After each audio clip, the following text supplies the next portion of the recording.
เพราะอยู่ในญาณชั้นสูงรู้แจ้งแจ่มชัด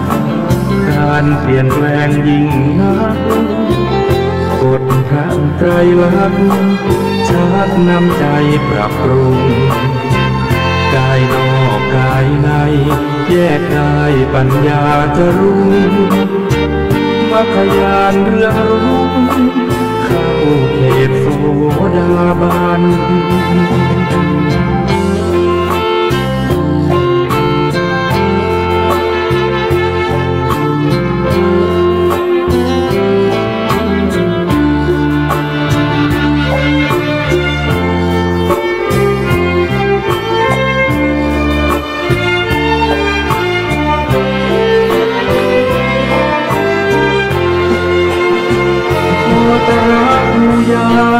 สิ่งที่พระองค์ทรงรู้แต่ไอ้สัตว์ลายไม่รู้เหมือนมองไม่เป็น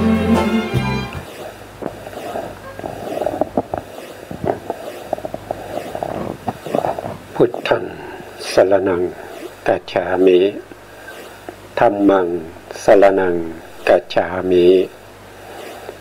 สังฆังสรณังกัจฉามิ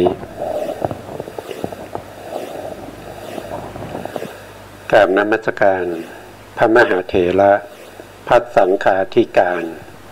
พระเถรานุเถระสวัสดีท่านผู้ฟังและผู้ชมทุกท่านที่ติดตามในรายการศึกษาพระสัทธรรมเพื่อการพ้นทุกข์ครั้งนี้เป็นครั้งที่2ในเรื่องของ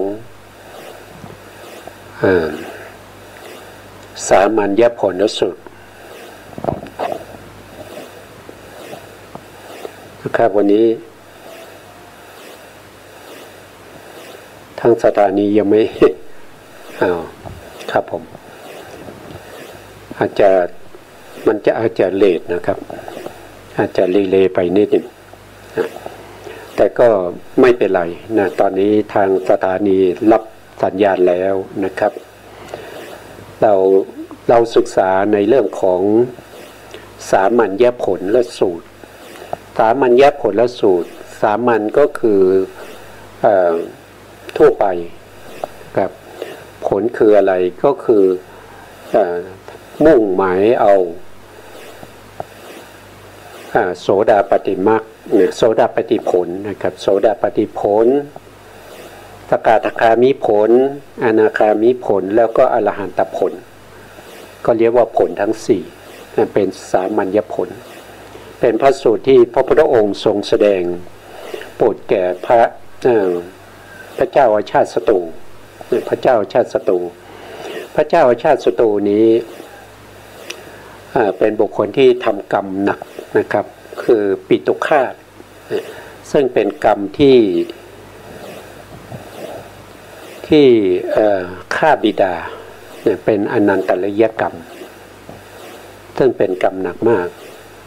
นะเพราะฉะนั้นเวลาที่พระเจ้าชาติศัตรูได้ปลงพระชนพระเจ้าพิมพิสารแล้วเนี่ยก็ทำให้พระเจ้าชาติศัตรูเนี่ยไม่มีความสงบทางใจนะครับมีแต่เรื่องของการปลงพระชนของพระบิดาเนี่ยมาหลอกหลอนอยู่เป็นประจำท่านก็ไม่สบายใจเวลากลางคืนนอนก็ไม่หลับท่านก็ปรึกษากับอมาตย์ทั้งหลายก็แนะนำให้ไปหาพวกเขาเรียกว่าเป็นศาสดาของศาสนาต่างๆพระเจ้าชาติศัตรูก็ได้ไปมาถึง6 แห่งด้วยกันนะครับไปในศาสนาของปุรณกัสสปะศาสนาของมัคคิลิโคสามศาสนาของอาชิตะปัมพลศาสนาของสัญชัยเวลันทบุตรศาสนาของปกุทะกัจจายนะแล้วคนที่6ก็คือนิโคลนาถบุตรแต่ไม่มีศาสดาใดใน6นี้ที่จะทำให้พระองค์ได้สบายใจเลย ยิ่งไปฟังเดรัจฉานคาถาไปฟังซึ่งมิจฉาทิฏฐิทำให้พระเจ้าอาชาติศัตรูยิ่งกับกุ้มร้อนรนในพระทัยเป็นอย่างมากเป็นศาสนาที่ไม่ได้ตั้งอยู่ในสัจธรรมไม่ได้ตั้งอยู่ในความเป็นเหตุเป็นผลแล้วก็อยู่มา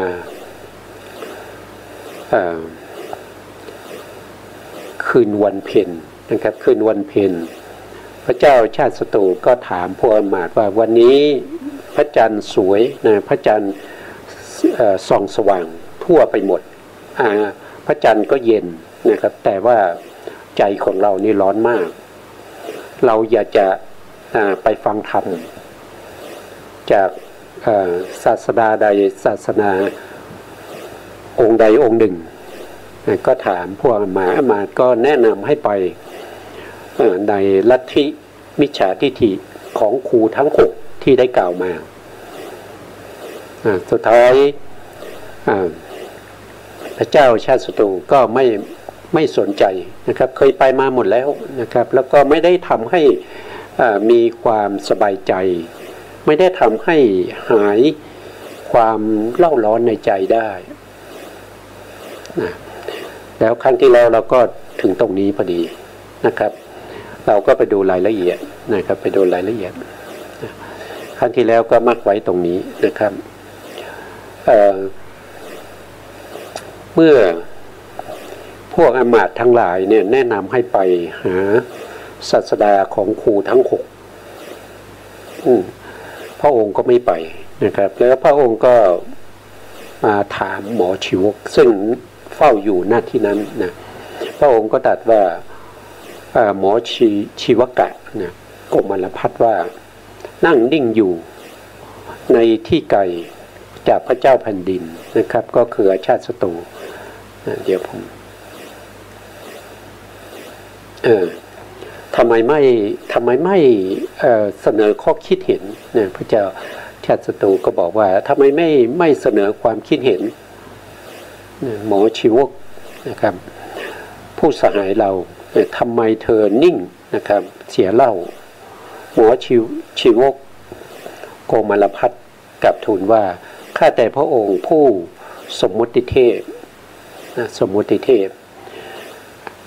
พระผู้มีพระภาคเจ้าซึ่งเป็นพระอรหันตสัมมาสัมพุทธเจ้าประทับอยู่ณสวนอัมพวันของข้าพระเจ้าพร้อมด้วยภิกษุสงฆ์หมู่ใหญ่ประมาณ 1,250 รูปพระเกียรติของพระองค์นั้นกระจรไป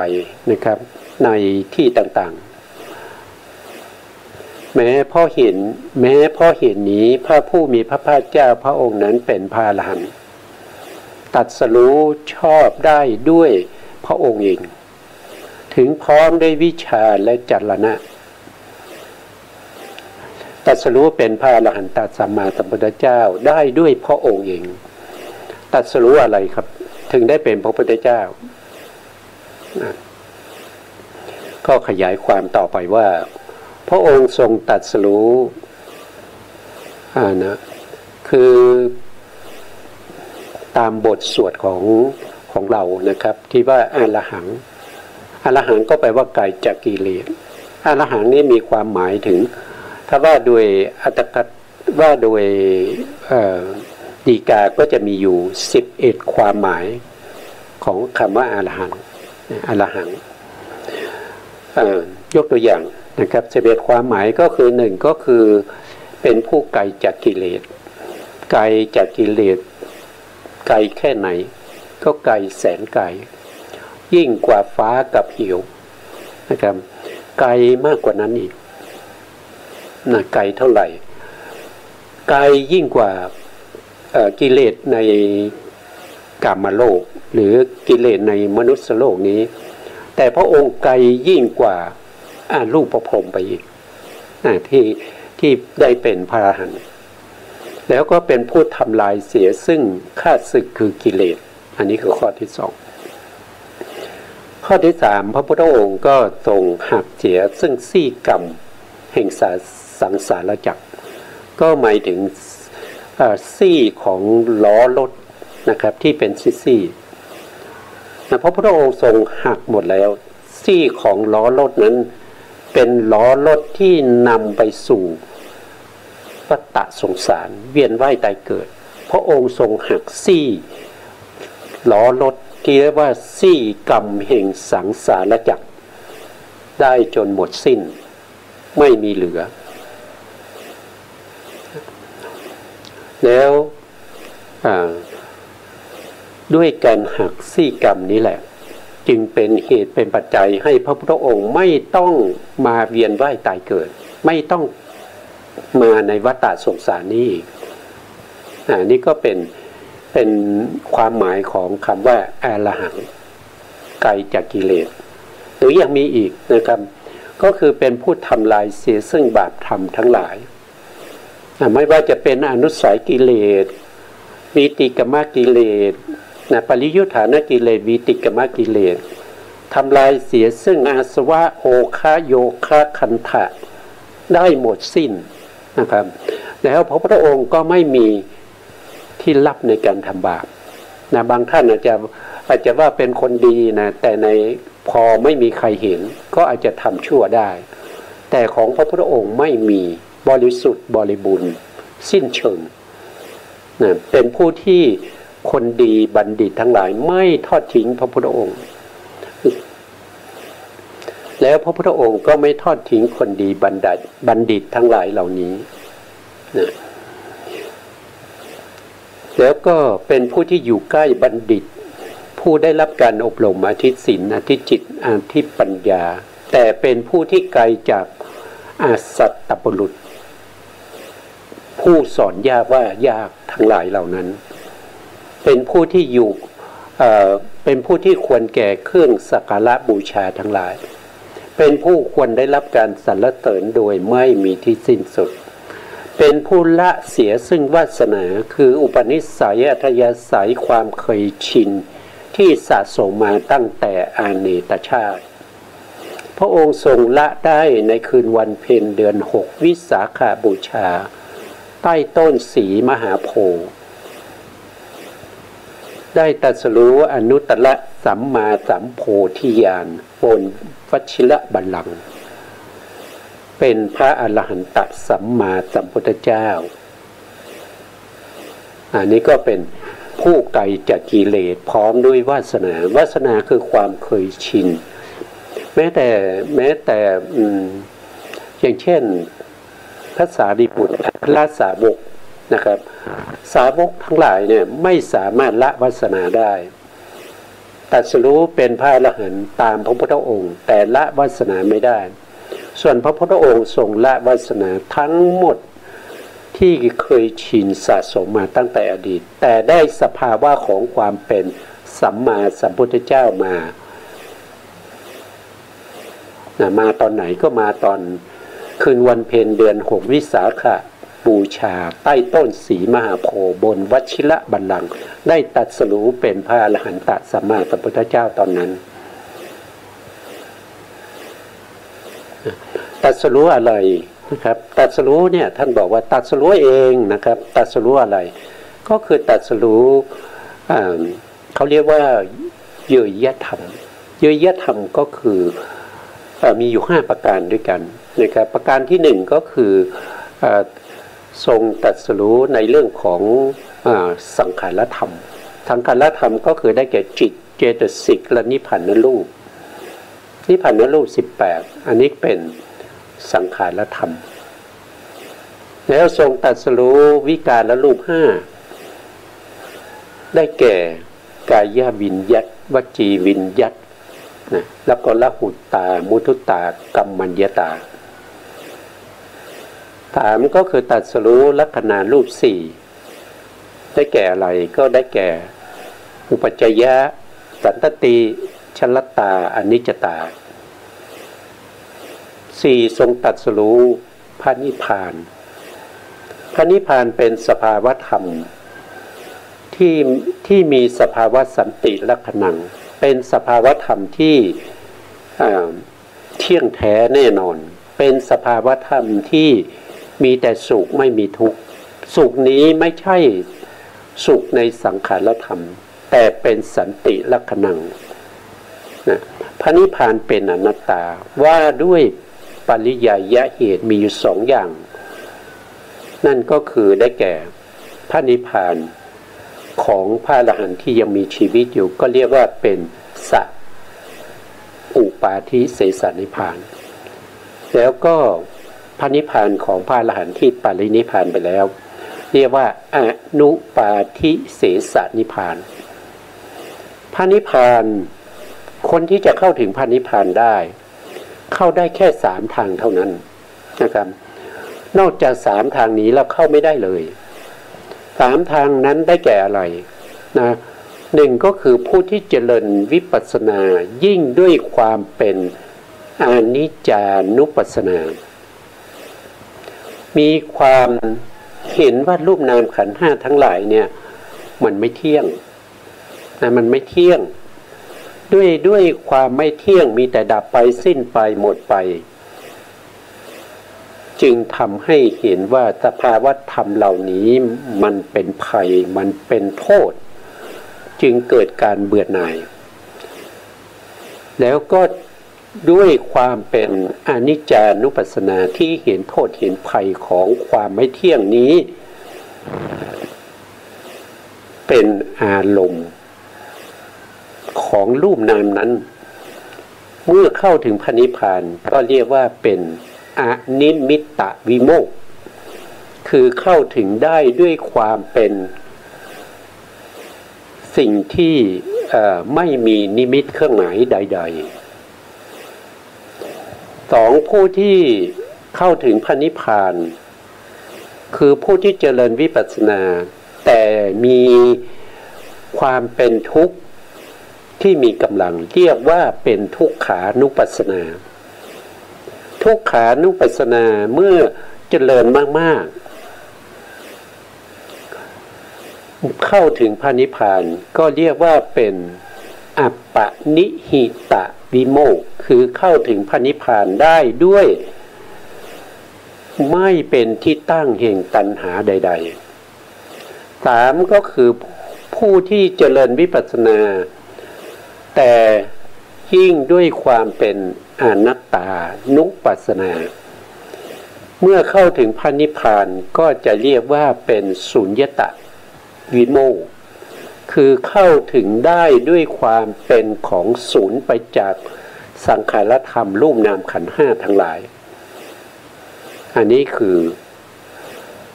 ตรัสรู้พระนิพพานซึ่งเป็นข้อที่4ส่วนข้อที่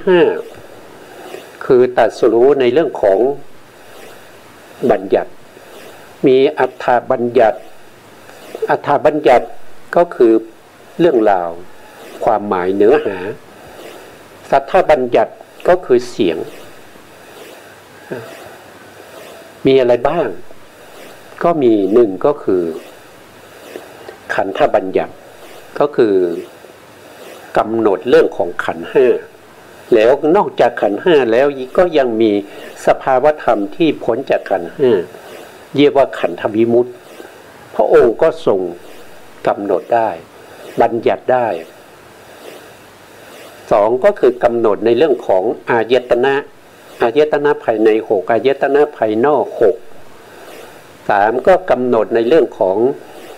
ธาตุ18ธาตุคือสภาวธรรมที่ทรงไว้ซึ่งสภาวะของตนมีอยู่18อย่างแล้วก็ทรงบัญญัติในเรื่องของอินทรีย์อินทรีย์คือความเป็นใหญ่เป็นผู้ปกครองในสภาวธรรมที่เกิดร่วมกับตัวเองแล้วก็บัญญัติในเรื่องของสัจจะที่สำคัญอีก1อย่างที่พระพุทธองค์บัญญัตินั่นก็คือบัญญัติในเรื่องของบุคละบัญญัติก็คือบัญญัติสมมุติเป็นบุคคลเป็นสัตว์เป็นตัวตนอันนี้เป็นที่พูดมาทั้งหมดนี้เป็น เขาเรียกว่าเป็นสมมุติสัจจะนะสมมุติสัจจะเหล่านี้ก็อาศัยปรมัตถสัจจะถึงมีสมมุติสัจจะมีปรมัตถสัจจะเป็นประธานในการบัญญัติออกมาเป็นสมมุติสัจจะถ้าไม่มีสมมุติสัจจะก็ไม่สามารถที่จะสั่งสอนให้เวนยสัตว์ทั้งหลายตรัสรู้ได้เหมือนกับพระปัจเจกพระปัจเจกตรัสรู้เองแต่ไม่สามารถจะสอนผู้อื่นให้ตรัสรู้ธรรมได้พอไม่ได้ตรัสรู้ในเรื่องของบัญญัตินี่เองบัญญัติมีความสำคัญนะครับไม่ใช่ไม่สำคัญสำคัญนะครับไม่ใช่สำคัญเฉพาะปรมัตถ์คือทั้งหมดมีความสำคัญเหมือนกันนะถ้าไม่ตรัสรู้อย่างใดอย่างหนึ่งก็เป็นอรหันตสัมมาสัมพุทธเจ้าไม่ได้นะเป็นได้พระปัจเจกอย่างเนี้ยนะครับหรือว่าจะเป็นสาวกคอยฟังนะคอยฟังธรรมจากพระพุทธเจ้าสมัยไหนมีพระพุทธเจ้าสาวกก็จะมีถ้าสมัยไหนไม่มีพระพุทธเจ้าก็จะไม่มีสาวกนะครับก็จะไม่มีอัครสาวกไม่มีอสิติสาวกไม่มีสาวกที่เป็น4 คู่ 8 บุรุษไม่มีนะครับต้องมีพระพุทธเจ้าซึ่งเป็นประธานในการที่จะสั่งสอนเวนยสัตว์ให้ตรัสรู้ตามนี่ก็เป็นคุณสมบัติของพระสัมมาสัมพุทธเจ้าก่อนที่หมอชีวกนะครับจะแนะนำให้พระเจ้าชาติศัตรูไปก็ทรงกล่าวคุณของพระพุทธเจ้าว่าพระพุทธเจ้านี่มีคุณอย่างนี้อย่างนี้ให้พระเจ้าชาติศัตรูได้ทราบก่อนว่าคนแบบนี้เป็นคนที่น่ากราบไหว้บูชาน่าจะยึดถือเป็นศาสดาของเราได้อย่างแท้จริงนอกจากนั้นยังไม่จบนะหมอชีวกก็ยังกล่าวต่อไปว่าถึงพร้อมด้วยวิชาและจรณะวิชาและจรณะเนี่ยจรณะวิชาในที่นี้นะครับในที่นี้ท่านบอกว่ามีอยู่8นะครับวิชาก็มีหลายอย่างนะครับแต่ในที่นี้เอาเฉพาะวิชา8วิชา8ของพระพุทธองค์ก็จะมี1ก็คือวิปัสสนาญาณพระองค์ทรงมีวิปัสสนาญาณ2ก็คือวิปัสสนาญาณนี้เราก็จะได้ศึกษากันต่อไปในรายการพระไตรปิฎกลอยฟ้าในเรื่องของสติปัฏฐานนะครับสติปัฏฐานทั้ง4ในโพชฌงค์ในโพธิปักขิยธรรมเราก็จะได้กล่าวต่อไปนะครับว่ามาอย่างไงนะวิปัสสนาญาณข้อที่1คือวิปัสสนาญาณข้อที่2ก็คือมีมโนมยิทธิญาณมโนมยิทธิญาณก็คือญาณที่เป็นวิชาที่ทำให้พระพุทธองค์เนี่ยสามารถที่จะแสดงฤทธิ์ทางใจได้ยกตัวอย่างเช่นแสดงเป็นหลายๆคนนะครับอย่างเช่นตอนที่พระพุทธองค์ทรงตรัสรู้ใหม่ๆเทวดาเกิดความสงสัยว่าทำไมพระพุทธองค์ตรัสรู้ในคืนวันเพ็ญเดือน6วิสาขบูชาแล้วทำไมพระพุทธองค์ไม่ทำอะไรทำไมนั่งอยู่ที่เดิมนะครับก็คือพระพุทธองค์สวยวิมุตติสุข7วันนั้นนะพอออกจากวิมุตติสุขมาเนี่ยพระองค์ก็ทราบว่าเทวดาที่เฝ้ามองดูพระพุทธองค์เกิดความสงสัยว่าพระพุทธองค์ยังมีอะไรที่ยังไม่ได้ตรัสรู้ยังต้องมีอย่างอื่นต้องตรัสรู้อีกไหมถึงไม่ได้ทำอะไรนั่งเฉยอยู่ตั้ง7 วัน7 วัน 7 คืนเมื่อพระพุทธองค์ทราบอย่างนั้นพระพุทธองค์ก็เหาะขึ้นไปบนอากาศแสดงฤทธิ์ที่เป็นยมกะปาฏิหาริย์ญาณแสดงฤทธิ์ที่เป็นคู่แล้วก็มีอยู่ตอนหนึ่งที่พระพุทธองค์แสดงพุทธเนรมิตก็คือมีพระพุทธเจ้ามากมายนะครับที่อยู่บนอากาศ ให้เทวดาเห็นองค์หนึ่งก็กำลังแสดงธรรมองค์หนึ่งก็กำลังตอบปัญหาสนทนาธรรมองค์หนึ่งก็กำลังเดินจงกรมองค์หนึ่งก็กำลังยืนองค์หนึ่งก็กำลังนั่งสมาธิองค์หนึ่งก็กำลังพุทธสายญาติแสดงอาการต่างๆอยู่บนอากาศพระพุทธองค์สามารถที่จะคล้ายๆกับว่าแปลงร่างออกมาได้มากมายให้เทวดาเห็นแล้วก็ยมกะปาฏิหาริย์ญาณนี้มีมากมายนะครับถ้าเราสามารถศึกษาเพิ่มเติมได้ในผมจำพระสูตรไม่ได้นะแต่ว่าเดี๋ยวจะหามาให้นะครับสามารถศึกษาเพิ่มเติมได้ในพระสูตรได้กล่าวไว้นะครับได้กล่าวไว้นะแล้วอันนั้นคือวิชาที่สองนะครับวิชาที่สามคืออะไรวิชาที่สามคืออิทธิวิทยานอิทธิวิทยานก็คือแสดงฤทธิ์เหมือนกันแต่ไม่ใช่แสดงฤทธิ์ที่เป็นมโนมยิทธิแต่แสดงฤทธิ์ประเภทที่เหาะเหินเดินอากาศแทรกตัวเข้าไปในผนังหายตัวไปเดินบนผิวน้ำก็คือสามารถที่จะทำอะไรก็ได้ที่มนุษย์ปกติทำไม่ได้ด้วยฤทธิ์ด้วยฤทธิ์สามารถที่จะทำใ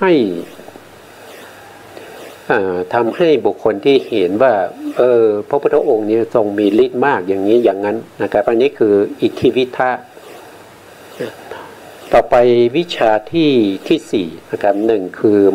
วิปัสสนาญาณสองมโนมยิทธิญาณสามอิทธิวิทยญาณสี่ก็คือทิพโสตะทิพโสตะก็คือการได้ยินเสียง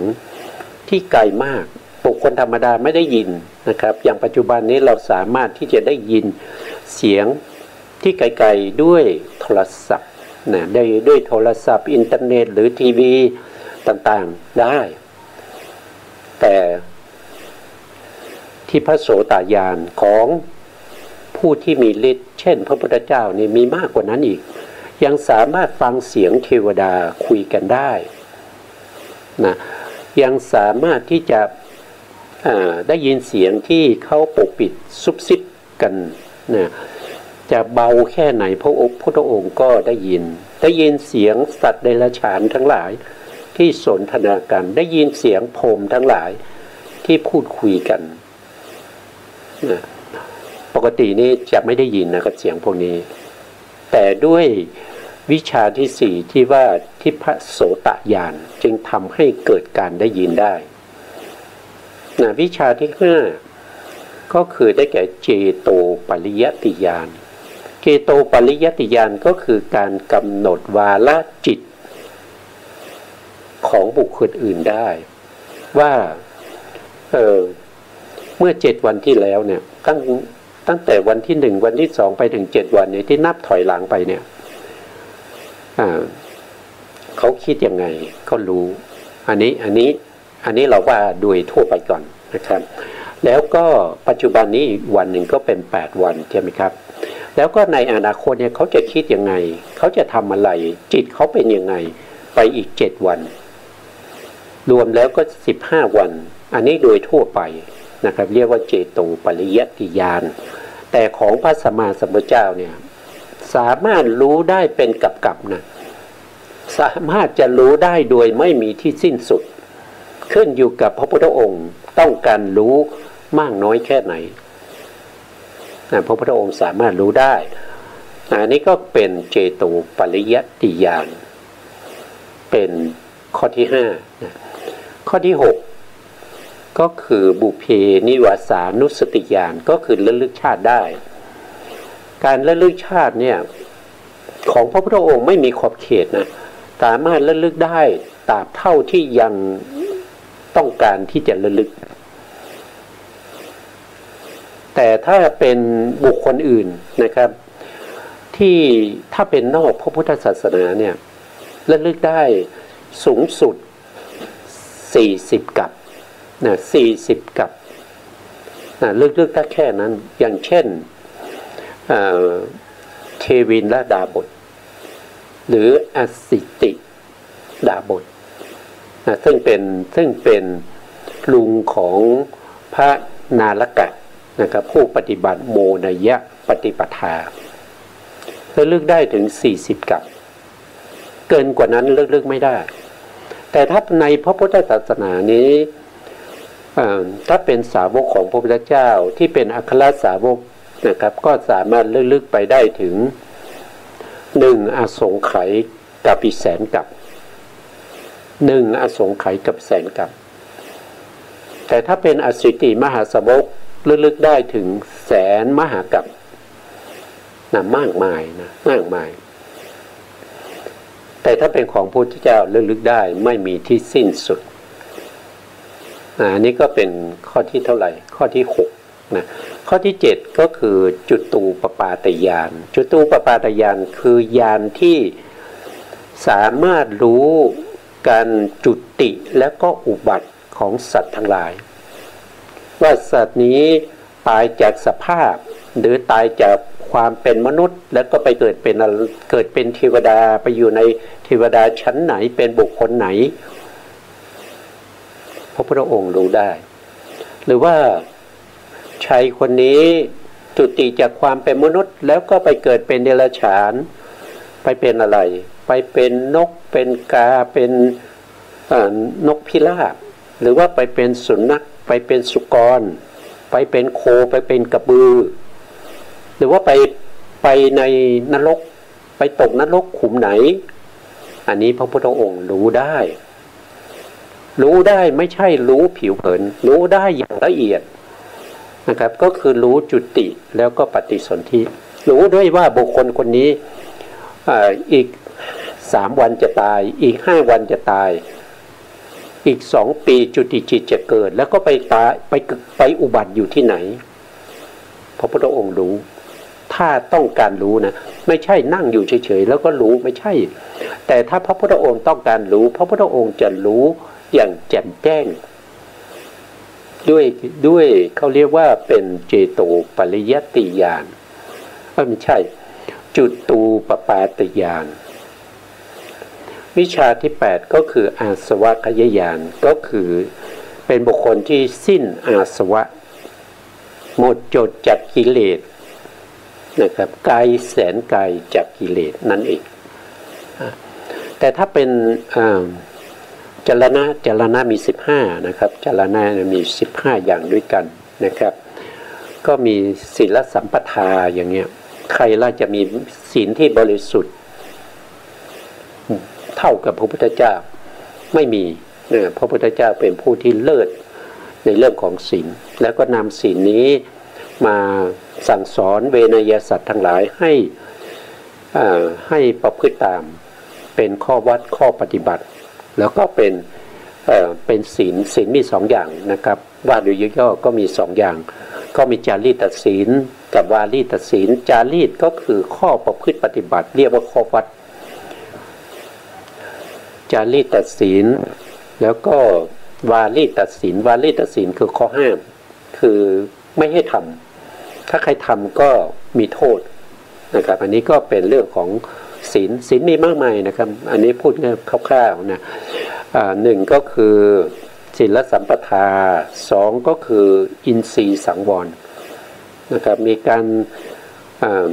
สามารถที่จะสำรวมในเรื่องของอินทรีย์ก็คือจักขุนทรีย์โสตินทรีย์คายินทรีย์ชิวหินทรีย์กายินทรีย์มนินทรีย์ไม่ให้จิตเหล่านี้เป็นอกุศลคือในวิถีหมายถึงในวิถีนะเพราะจิตเหล่านี้เขาเป็นวิบากอยู่แล้วจิตเหล่านี้ไม่ใช่กุศลและก็ไม่ใช่อกุศลแต่ในวิถีช่วงที่เป็นชวนานั้นจะต้องเป็นมหากิริยาของพระอรหันต์เนี่ยแต่ถ้าเป็นของตอนที่เป็นพระโพธิสัตว์กำลังปฏิบัติเพื่อให้ได้มาถึงสัมมาสัมพุทธเจ้าตอนนั้นก็เป็นมหากุศลไม่ใช่อกุศลอันนี้เรียกว่าอินทรีย์สังวรอันที่3ก็คือได้แก่โภชเนมตัญญูตาโภชเนมตัญญูตาก็คือการรู้จัก ปริมาณในการบริโภคไม่ได้หมายถึงว่าการบริโภคอาหารอย่างเดียวนะครับโภชเนมตัญยุตาก็คือหมายถึงทั้งสวมใส่จีวรจีวรสังคติสบงอะไรพวกนี้ตามสมควรรู้ประมาณ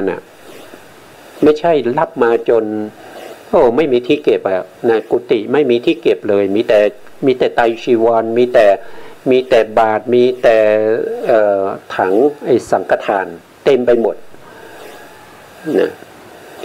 อันนี้คือเขาเรียกว่าเป็นโภชเนมตัญยุตาอันที่สองก็คือเรื่องของ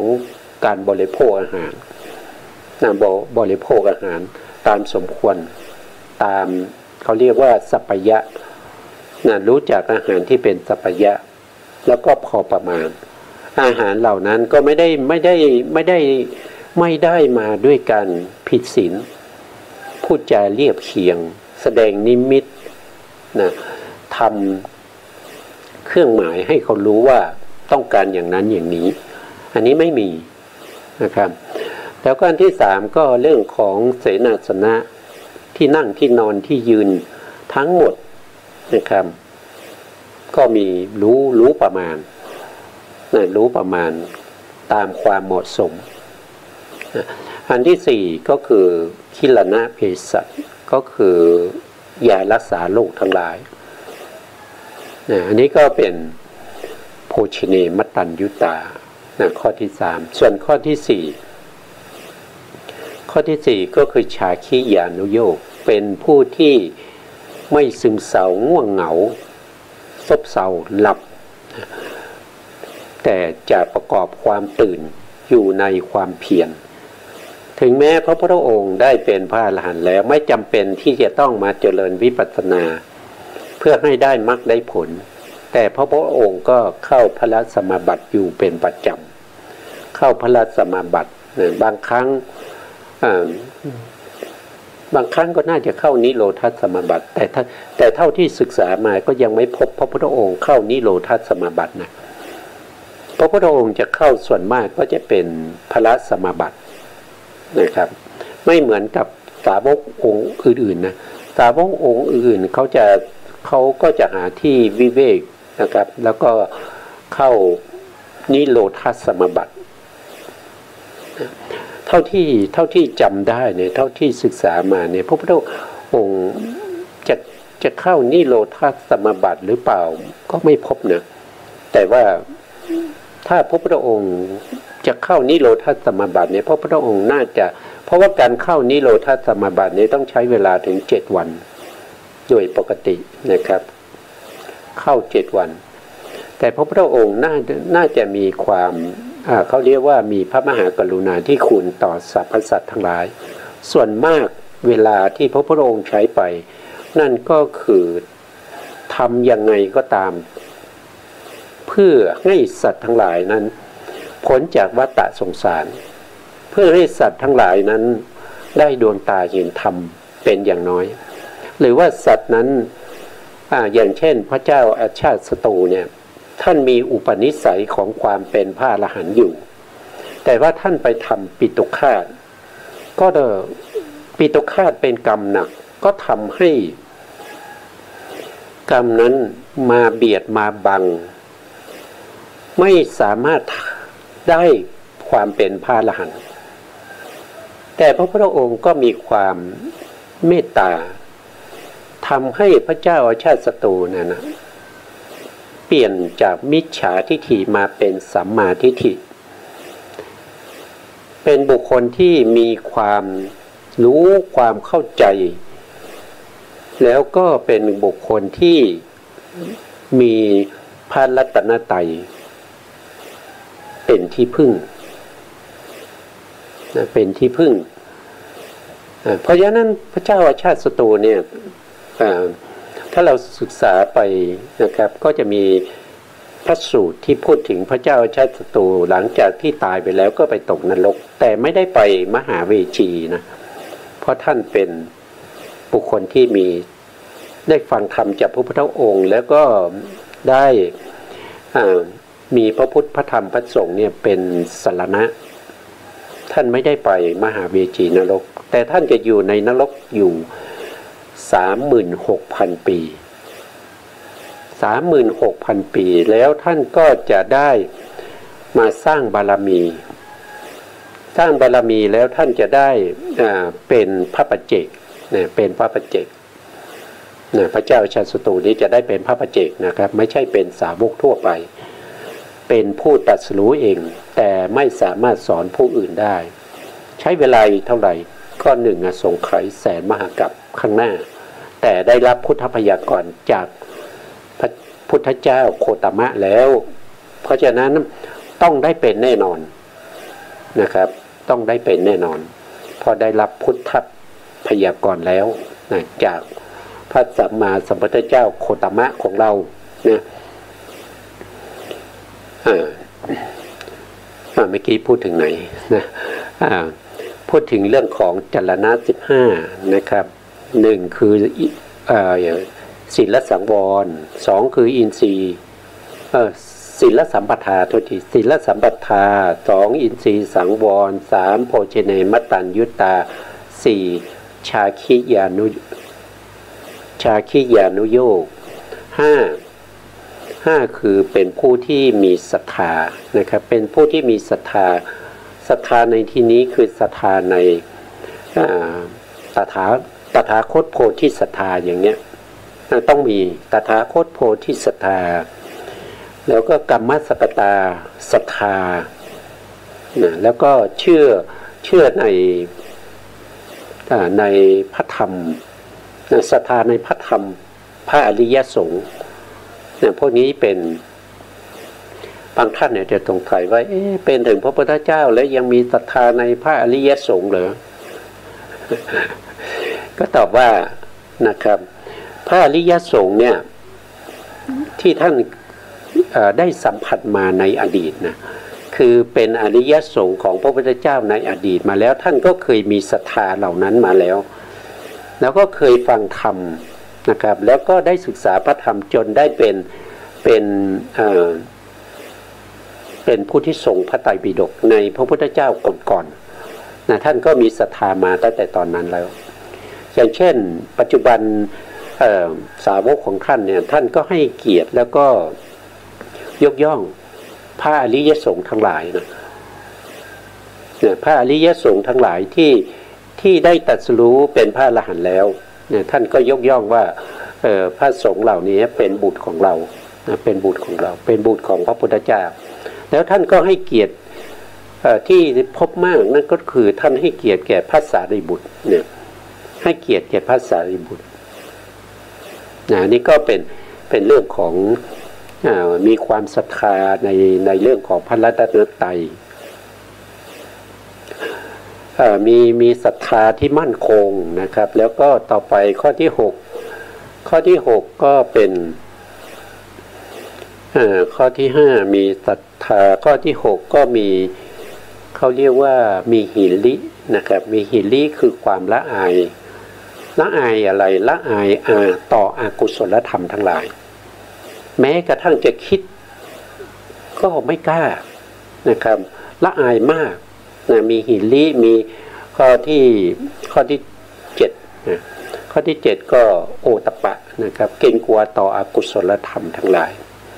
ข้อที่9ก็คือเป็นพหูสูตรพหูสูตรนี้พระพุทธองค์ทรงเป็นพหูสูตรหรือว่าทรงพระไตรปิฎกมาตั้งแต่สมัยพระพุทธเจ้าในอดีตมาตั้งหลายพระองค์นะครับไม่ว่าจะเป็นถ้าเรานับใกล้ๆนี้ก็คือได้แก่ที่เห็นชัดๆในพระสูตรที่กล่าวไว้ก็จะมีสมัยพระพุทธเจ้ากัสสปะสัมมาสัมพุทธเจ้าอย่างนี้พระองค์ตอนนั้นเป็นพระโพธิสัตว์ก็ทรงพระไตรปิฎกจนได้เป็นพระพุทธเจ้าก็เป็นธรรมราชาเป็นธรรมราชาเป็นราชาแห่งธรรมนะครับทรงพระไตรปิฎกนะครับข้อที่8ใช่ไหมครับทรงพระไตรปิฎกข้อที่9ก็มีวิริยะ วิริยะของพระองค์ก็ไม่มีใครเทียบเท่านะวิริยะคือความเพียรนะความเพียรที่ไม่มีใครเสมอเหมือนกับของพระพุทธเจ้าข้อที่10ก็คือสตินะข้อที่10ก็คือสติข้อที่11ก็คือปัญญานะปัญญาก็ไม่ต้องพูดถึงมากมายเหลือเกินนะครับข้อที่12ก็คือมีปฐมฌานข้อที่13ก็มีทุติยฌานข้อที่14ก็มีตติยฌานข้อที่15นะครับจรณะ15ข้อสุดท้ายข้อที่15ก็มีจตุทัชฌานไปถึงอรูปฌาน4รวมเป็นสมาบัติ8นะอันนี้ก็เป็นจรณะ15เป็นผู้เสด็จไปแล้วด้วยดีนะเป็นผู้เสด็จไปแล้วด้วยดีเนี่ยเสด็จไปแล้วด้วยดีพระองค์เสด็จไปไหนถึงว่าไปแล้วด้วยดีก็คือเสด็จเข้าสู่ปรินิพพานแล้วไม่หวนกลับมายังวัฏฏะสงสารนี้อีกซึ่งวัฏฏะสงสารนี้เป็นที่ไม่น่าปรารถนานะครับว่าโดยบัณฑิตพระอริยะผู้ได้รับการอบรมมาที่ศีลที่จิตที่ปัญญาเห็นภพทั้งหลายเหมือนกับหลุมฐานเพลิงนะไม่ปรารถนาที่จะอยู่ในภพนี้แม้แต่เสี้ยววินาทีนะครับแต่ที่ยังไม่ที่ยังอยู่ก็เพราะว่ารอเวลาปรินิพพานเท่านั้นเองนะครับอันนี้เสด็จไปสู่พระปรินิพพานแล้วเข้าสู่พระนิพพานแล้วเหมือนกับพระพุทธเจ้าในอดีตทุกพระองค์ก็เสด็จเข้าสู่ปรินิพพานไม่หวนกลับมายังวัฏฏะสงสารนี้เองนะแต่จริงๆแล้วก็มีเสด็จมาแล้วอย่างนั้นนะครับอันนั้นก็คือในที่นี้ไม่ได้พูดถึงนะครับก็คือเสด็จมาด้วยอะไรมูลอภินิหารมูลปณิธานนะครับมูลปณิธานอภินิหารทั้ง8นะครับแล้วก็บารมี30บารมี30ทัศมหาบริจาคทั้ง8เพื่อให้ได้มาซึ่งโลกัตถจริยะยะกัตถจริยะพุทธทัจจริยะแล้วก็ได้มาเป็นพระพุทธเจ้าอันนี้เรียกว่าเป็นเสด็จมาแล้วอย่างนั้นนะแล้วก็เสด็จไปแล้วอย่างนั้นก็คือเข้าสู่ปรินิพพานแล้วนะทรงรู้โลกในที่นี้หมายถึงโลกทั้ง3นั่นก็คือได้แก่อากาศโลกนะโลกนะทรงรู้โลกในที่นี้3อย่างนะครับ1ก็คืออากาศโลกก็คือเรื่องของจักรวาลเรื่องของ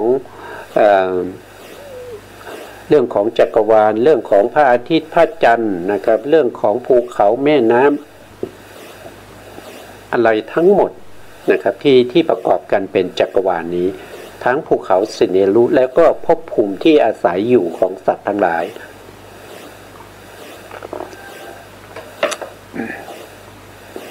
อันนั้นคืออากาศโลก2ก็คือรู้สังขารโลกรู้แจ้งนะไม่ใช่รู้ธรรมดาเนี่ยรู้แจ้งนะ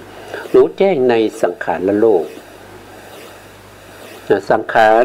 ก็คืออะไรล่ะสังขารก็คือการเวียนว่ายตายเกิดนะครับรู้สังขารธรรมทั้งหลายนะสังขารธรรมทั้งหลายรู้ไปถึงอสังขารธรรมด้วยนะครับแล้วก็ข้อที่3ก็คือรู้สัตวโลกสัตวโลกก็คือสิ่งที่เราสมมุติว่าเป็นสัตว์เป็นบุคคลที่มีการเวียนว่ายตายเกิดนะครับไม่รู้ว่าเป็นสิ้นสุดที่ไหนแล้วก็มาจากไหนก็ไม่รู้นี่เรียกว่าเป็นสัตวโลกนะบัญญัติเป็นบัญญัติเป็นสมมติสัจจะสมมติสัจจะมีได้ก็เพราะว่ามีปรมัตถสัจจะนี้เป็นประธานถ้าไม่มีปรมัตถสัจจะสมมติสัจจะก็ไม่มีนี่ก็เป็นสิ่งที่พระองค์ทรงรู้แจ้งโลกนะครับ เป็นสารถีก็คือฝึกเป็นครูผู้ฝึกนะฝึกอะไรก็ฝึกเวนยสัตว์ทั้งหลายให้ตรัสรู้ตามพระพุทธองค์อันนี้มีทั้งเทวดามีทั้งพรหมมีทั้งมนุษย์นะมากมายถ้าว่าโดยมนุษย์ก็เอาเฉพาะพระพุทธเจ้าพระองค์นี้ก็นับตั้งแต่พระปัญจวัคคีย์ทั้งห้านะครับอัครสาวกทั้งสองอสิติมหาสาวก80แล้วก็พระอริยบุคคลสาวกของพระพุทธองค์4คู่8บุรุษตั้งแต่สมัยพุทธกาลจนถึงปัจจุบันนี้สิ่งเหล่านี้ก็ได้อะไรได้คุณธรรมได้คุณวิเศษไม่ต้องเวียนว่ายตายเกิดก็เพราะอะไรก็เพราะว่ามีพระพุทธเจ้าเป็นศาสดานะครับคือบุคคลเหล่านี้เนี่ยไม่ใช่ว่าอยู่ๆพระพุทธองค์จะประทานให้นะครับต้องเป็นบุคคลที่สมควรฝึกด้วยนะบุคคลที่สมควรฝึกเนี่ยก็คือต้องเป็นบุคคลที่หนึ่งคือมีศรัทธานะมีศรัทธาในตถาคตโพธิศรัทธามีศรัทธาในกัมมัสกตาศรัทธาสองก็เป็นผู้ที่มีร่างกายสุขภาพดีข้อที่สามต้องเป็นคนที่ไม่มีมายาสาไถไม่หลอดแหลกนะไม่เป็นคนที่หลอกลวงนะประพฤติในธรรมที่ไม่ดีนะสี่ก็จะต้องเป็นผู้ที่มีความเพียรนะมีความเพียรมีความอุตสาหะนะห้าก็คือต้องมีปัญญาด้วยบุคคลเหล่านี้ถึงจะเป็นบุคคลที่สมควรฝึกไม่ใช่ไม่มีอะไรเลยนะครับไม่มีอะไรเลยแล้วก็จะให้พระพุทธองค์ฝึกให้เป็นอริยสาวกมันก็เกินไปนะครับเพราะเราไม่ได้สร้างบุญบารมีมานะเราไม่มีศรัทธาใช่ไหมเราไม่มีตถาคตโพธิศรัทธาเราไม่มีกัมมัสกตาศรัทธานะร่างกายเราสมบูรณ์ก็จริงนะครับแล้วเราเป็นบุคคลที่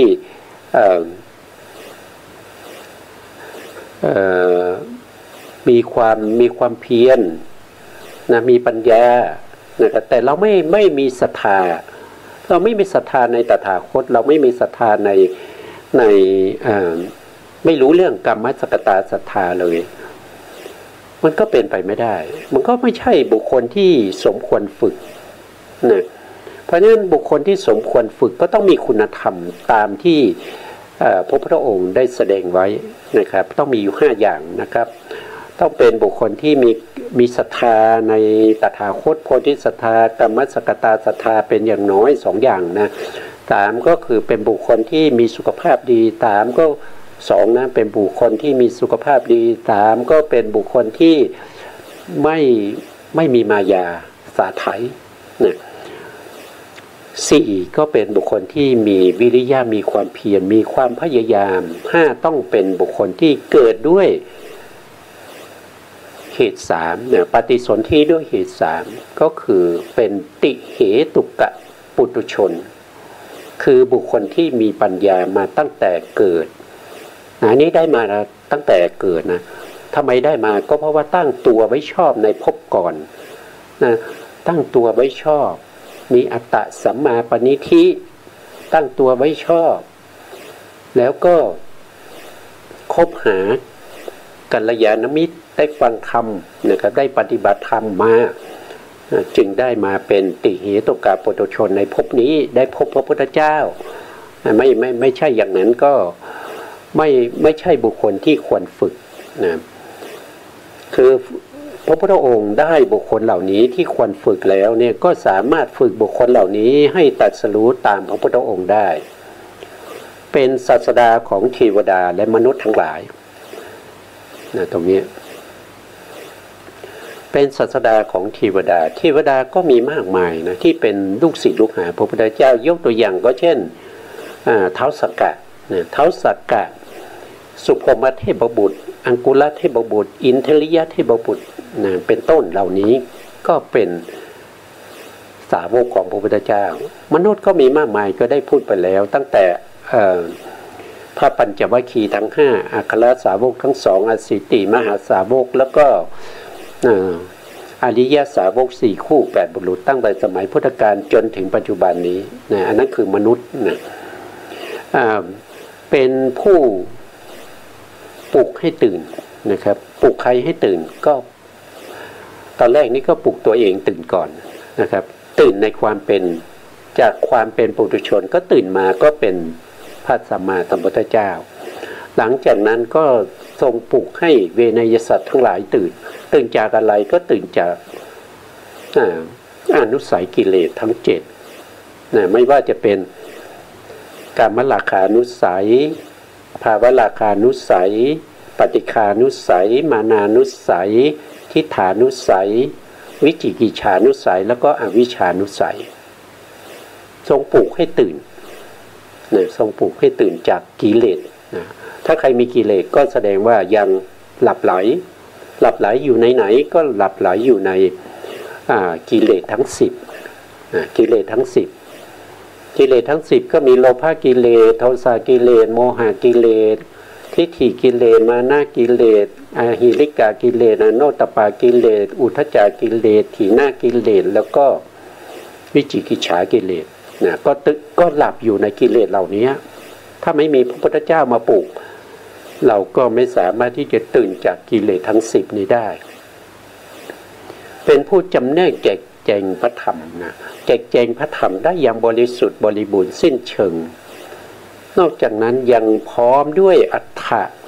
และพยัญชนะไพเราะในเบื้องต้นไพเราะในท่ามกลางไพเราะในที่สุดไพเราะในเบื้องต้นคืออะไรก็คือศีลไพเราะในท่ามกลางก็คือสมาธิไพเราะในที่สุดนั่นก็คือมรรคผลนิพพานนี่ก็เป็นธรรมที่พระพุทธองค์ทรงจำแนกไว้ทำให้ง่ายทำให้ตื้นแก่บุคคลที่สนใจปฏิบัติศึกษาเล่าเรียนเพื่อให้ได้ความเป็นพระอริยะนะดังนี้นะพระองค์เสด็จไปเฝ้าพระพุทธเจ้านะพระผู้มีพระภาคเจ้าพระองค์นั้นเถิดนี้ก็เมื่อกล่าวชมพระพุทธเจ้าแล้วก็ทูลให้พระเจ้าอาชาติศัตรูนี้ว่าบุคคลที่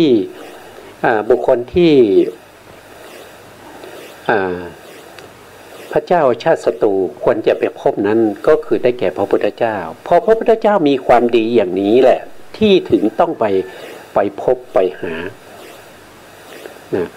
ขอพระองค์จงเสด็จไปพบพระพุทธเจ้าที่มีคุณธรรมอย่างนี้นะครับถ้าไม่มีคุณธรรมอย่างนี้ก็ไม่สมควรที่จะไปเข้าเฝ้าก็ได้แสดงให้พระเจ้าชาติศัตรูได้ทราบนะครับว่าบุคคลที่ควร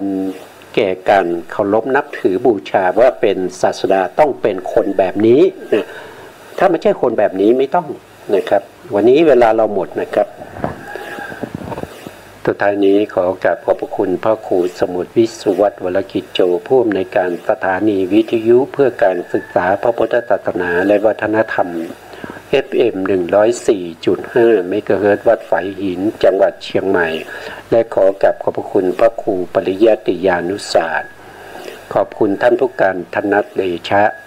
และขอบคุณท่านผู้ฟังและผู้ชมทุกท่านที่ติดตามในรายการศึกษาพระสัทธรรมเพื่อการพ้นทุกข์พบกันใหม่ในโอกาสต่อไปครับวันนี้ลาไปก่อนครับสวัสดีครับ